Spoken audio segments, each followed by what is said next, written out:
introduzir o pescado agora, já na alimentação da nossa criançada, vai tornar o futuro da alimentação dessa criançada muito mais rico em proteínas, muito mais magro. Qual o impacto que o senhor imagina que um projeto como esse pode ter para essa cadeia produtiva de pescado no Brasil? Majoritariamente, esses colégios serão abastecidos por pescados frescos produzidos pelos nossos produtores, seja agricultores, seja aquicultores ou sejam pescadores.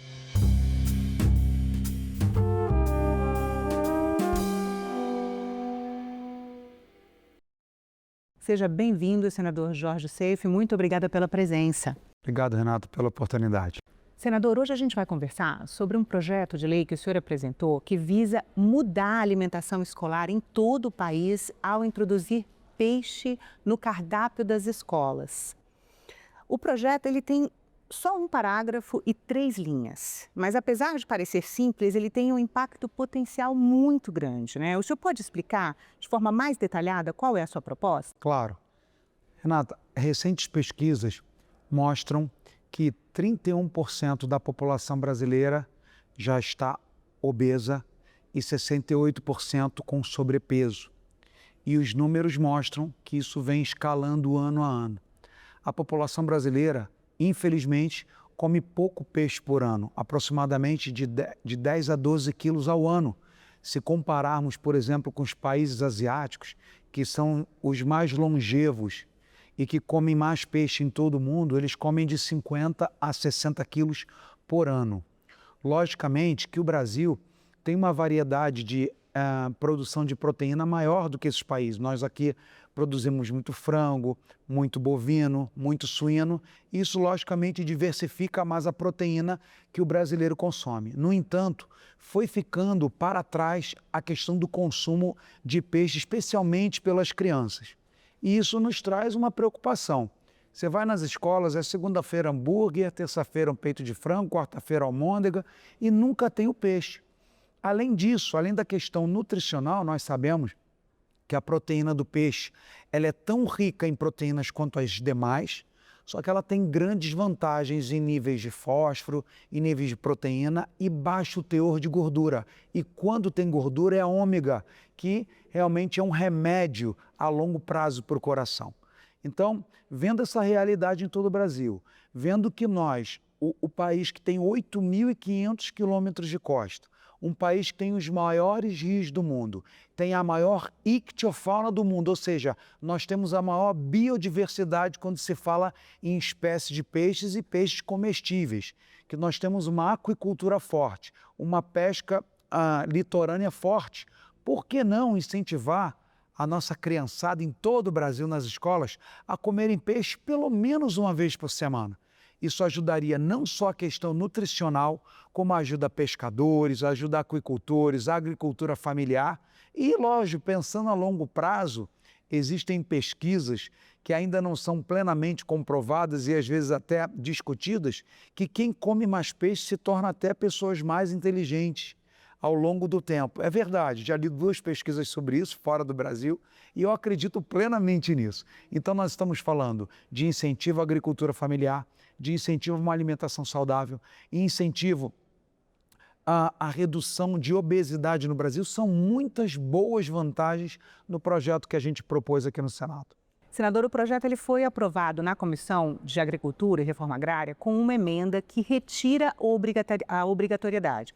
Ele fica como uma sugestão preferencial à pessoa que vai montar o cardápio escolar. Como o senhor vê essa alteração? Olha, a alteração foi proposta pelo senador Laércio e ele diz ali o seguinte: como existem regiões do país que realmente não têm pescados, às vezes são sertões, às vezes são locais que não tem rio, não tem mar, se nós colocássemos uma obrigatoriedade, nós podíamos trazer alguns prejuízos e até dificuldade de cumprimento da lei por parte de alguns colégios. Não todos, mas uma parte podia ser prejudicada.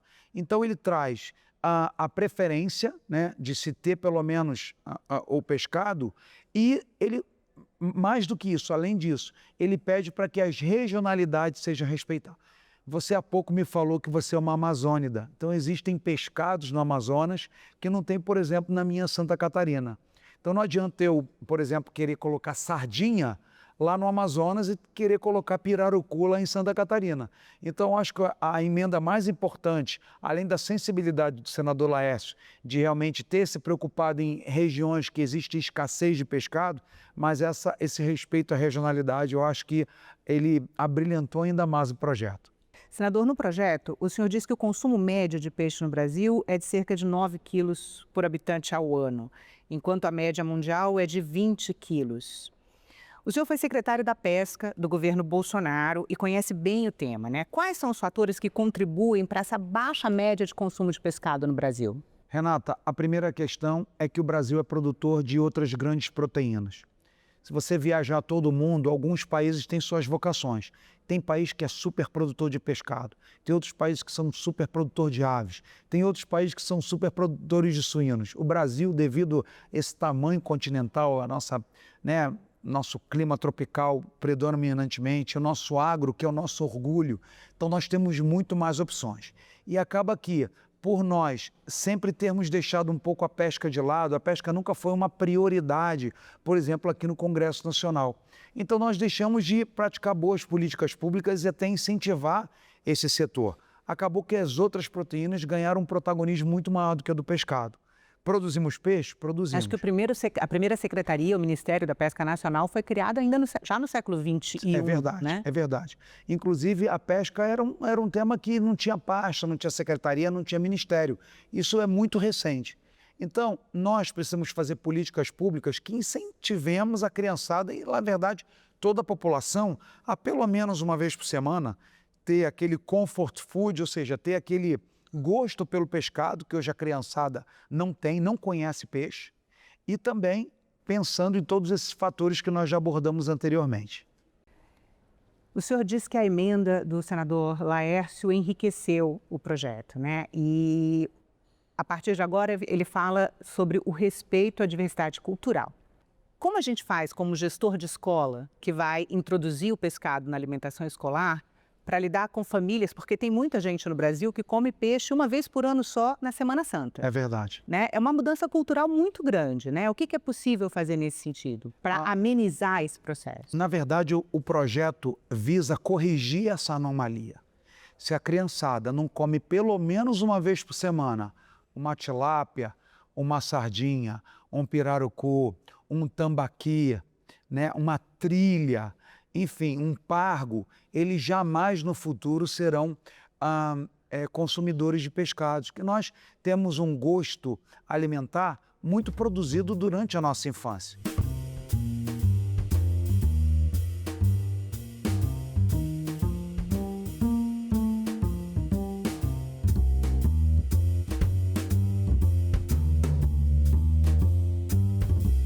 Então, exatamente, introduzir o pescado agora, já na alimentação da nossa criançada, vai tornar o futuro da alimentação dessa criançada muito mais rico em proteínas, muito mais magro em se tratando de saúde pública, que hoje um dos grandes motivos de perda de vida de brasileiros é a questão do infarto do miocárdio,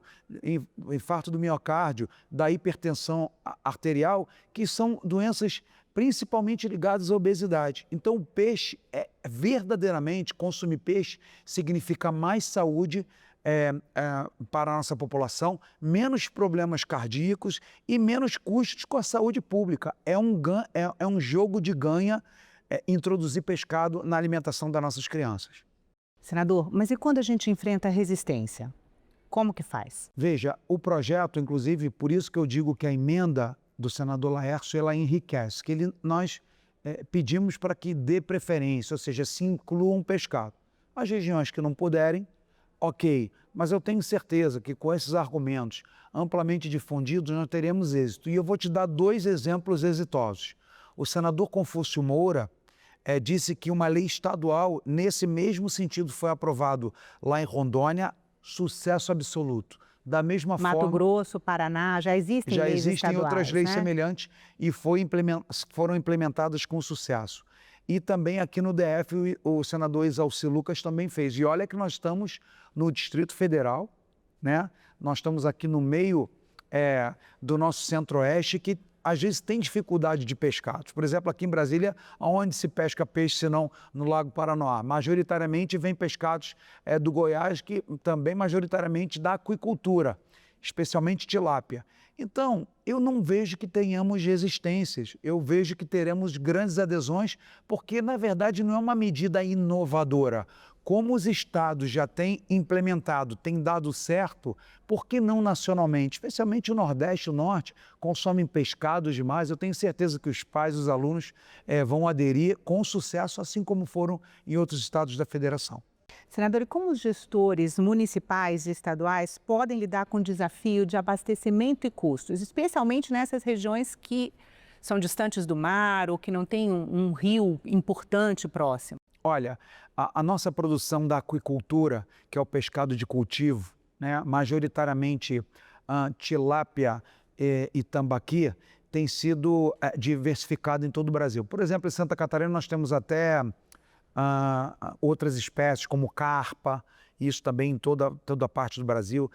Temos truta, que são peixes mais de região fria, também é de cultivo. Então, hoje, uma vez que haja demanda, hajam editais pedindo compra de pescados, as escolas serão abastecidas, porque peixe nós temos basicamente em 100% do território nacional. Só que hoje, esses pescadores, essa agricultura familiar, esses aquicultores não são demandados, porque realmente nos editais não são solicitados pescados para as escolas. Então, para aumentar o consumo, vai ser necessário aumentar a produção de peixes também? Sem dúvida nenhuma. Então, mais uma vez, é um jogo de ganha, onde nossos produtores terão as escolas para abastecer. Quando se aumenta, quando se pretende aumentar o consumo de pescado, se tem que ter mais funcionários na aquicultura, mais pescadores na pesca, além de todas as outras vantagens que já discutimos aqui anteriormente.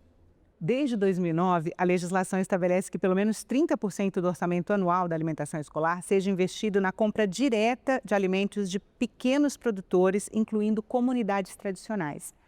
Qual o impacto que o senhor imagina que um projeto como esse pode ter para essa cadeia produtiva de pescado no Brasil? Mais de 80% da agricultura brasileira é a agricultura familiar. É o pai, é a mãe, é o irmão, é a irmã.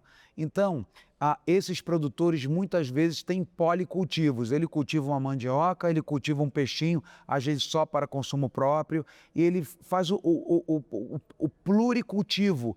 E eu tenho certeza que toda a agricultura familiar, que é vasta em todo o Brasil, vai ficar muito feliz e vai ter mais um produto para produzir até em maior escala, aumentando assim sua renda familiar. E, senador, o senhor prevê a necessidade de alguma medida para incrementar o abastecimento de peixes?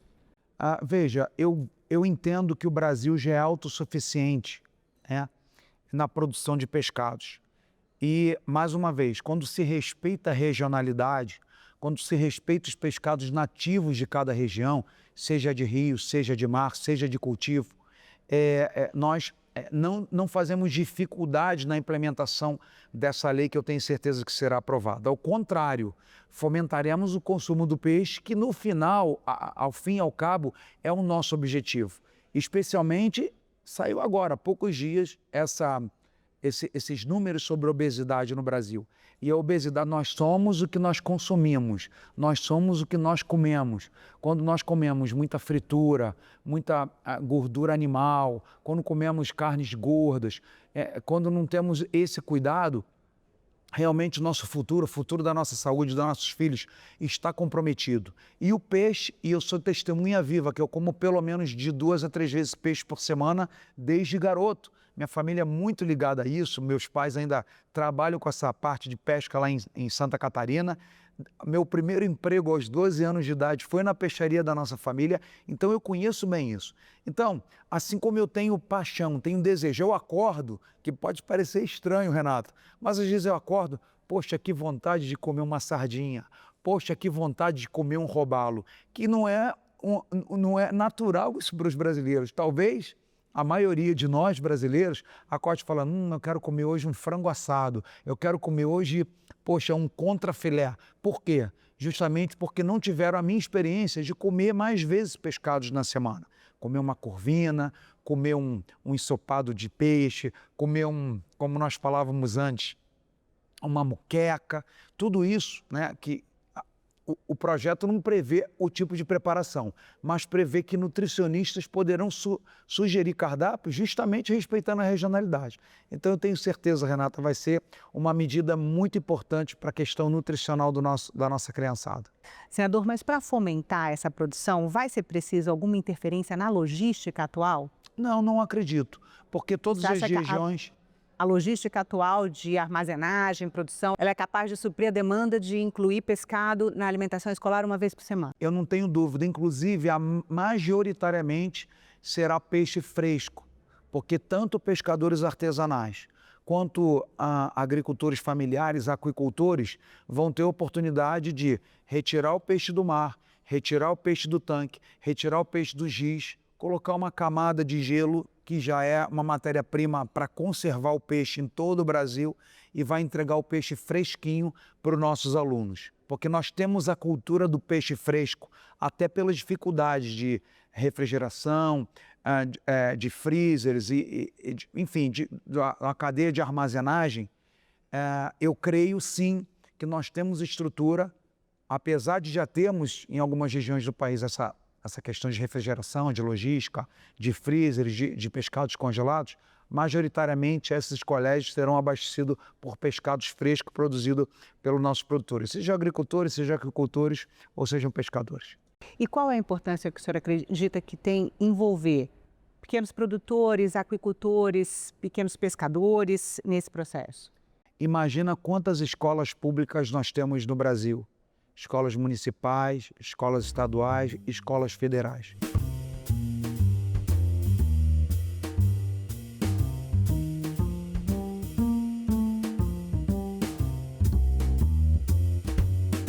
Imagina que cada aluno, pelo menos uma vez por semana, não estou pedindo nem 2 vezes, uma vez por semana possa consumir pescado. O consumo de pescado no Brasil vai ser exponenciado. Além da melhoria da saúde, da renda familiar, o consumo naturalmente ele vai aumentar.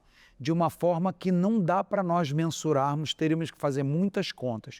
Mas, com certeza, isso vai gerar mais emprego, seja no mar, seja no rio, seja nos tanques, vai demandar mais pescados de todas as pessoas envolvidas na produção de pescados, de captura de pescados, e naturalmente, né, vai trazer uma cultura de consumo de pescados pela nossa garotada no futuro também. Senador, e qual que o senhor acha que é o maior desafio para implementar essa nova política pública no país? Olha, eu entendo que nosso maior desafio hoje é ser aprovado aqui no Senado, né? Depois esse projeto, uma vez que o MEC abrace, né?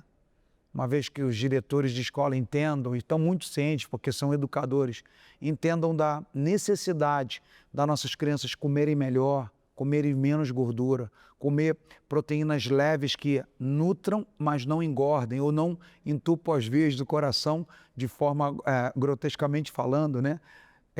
Eu tenho certeza que será implementado com sucesso. Apesar de, logicamente, todo o início, toda a implementação de uma nova política pública demanda esforços coletivos, não só do Congresso Nacional, como também do MEC, dos diretores de escola, dos pais.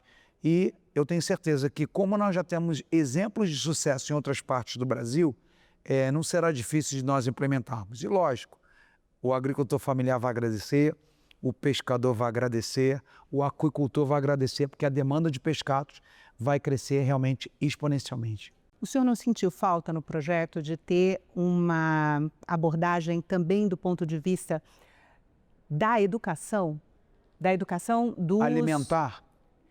Tanto da educação alimentar quanto da educação dos merendeiros, uma mudança realmente, porque o senhor está propondo uma mudança cultural muito séria na alimentação do país.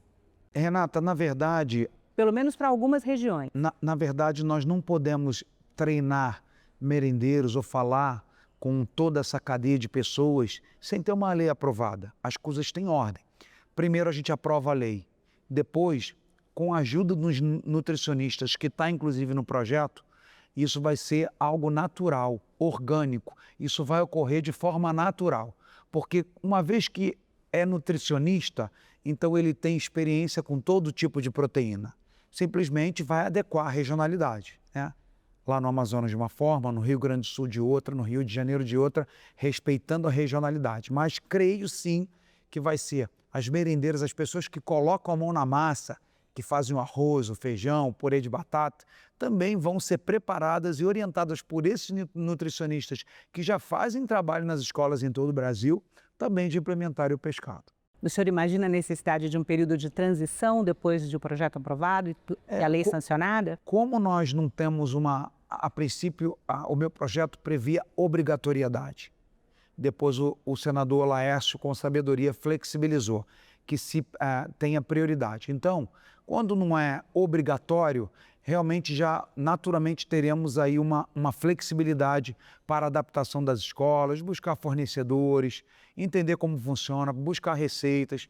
Então, eu creio que com essa não obrigatoriedade, mas sim sugestão, nós teremos esse tempo de adaptação das escolas e dos alunos. E qual a estimativa do senhor em relação à tramitação do projeto? Olha, eu estou muito otimista, inclusive eu falei com o líder do governo, Jacques Wagner, pedindo o apoio dele, que quando foi aprovado na CRA, né, foi já com as emendas e mudanças que o próprio líder do governo nos sugeriu, e nós adotamos 100% dos pedidos. Eu até não entendi o porquê do pedido de audiência pública lá na Comissão de Educação, mas acredito que, como é um projeto benéfico, já com ótimos exemplos em todo o Brasil, não teremos dificuldade em tramitá-lo aqui no Senado. Senador, muito obrigada pela entrevista. Obrigado, Renata. Um prazer imenso estar com vocês aqui.